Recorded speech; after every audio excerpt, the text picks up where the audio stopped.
আপনি যদি সৌদি আরব থাকেন তাহলে আপনার জন্য 4টি অ্যাপস খুবই গুরুত্বপূর্ণ। তার ভিতরে 1 নম্বর হলো নাজিজ। নাজিজ এমন একটা অ্যাপস যার মাধ্যমে আপনি দেখতে পারবেন আপনার বিরুদ্ধে কোনো মামলা আছে কিনা এবং কি কোথা থেকে কী কারণে মামলা দেওয়া হয়েছে সবই আপনি কিন্তু জানতে পারবেন এই নাজিজ অ্যাপসের মাধ্যমে। 2 বোল্ট।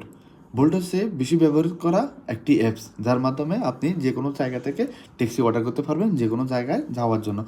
মাত্র 5 থেকে 6 মিনিটের ভিতরে আপনি ট্যাক্সি পেয়ে যাবেন এই বোল্টের অ্যাপসের কারণে।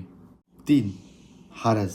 হারাস হলো এমন একটা অ্যাপস যার মাধ্যমে আপনি অনলাইনে কেনাকাটা করতে পারবেন এবং কি আপনি বিক্রি করতে পারবেন পুরাতন জিনিসপত্র কেনাকাটা করে আবার যদি ভালো না লাগে আপনি আবার বিক্রি করে দিতে পারবেন এই হারাসের মাধ্যমে। 4 নম্বর টিপস। টিপস হলো এমন একটা অ্যাপস আপনি বাসায় বসে থেকে সৌদি আরবের যে কোনো জায়গার হোটেল বুকিং করতে পারবেন অনলাইনে এবং কি ট্রেনের টিকিট এমনকি বাসের টিকিটও কাটতে পারবেন অনলাইনে। তো সৌদি আরবে যারা বর্তমানে অবস্থান করতেছেন তারা চাইলে এই 4টি অ্যাপস ডাউনলোড করে রাখতে পারবেন এবং কি তথ্য প্রয়োজনীয় কোনো ভিডিও পেতে আমার আইডিটা সাবস্ক্রাইব করে রাখুন।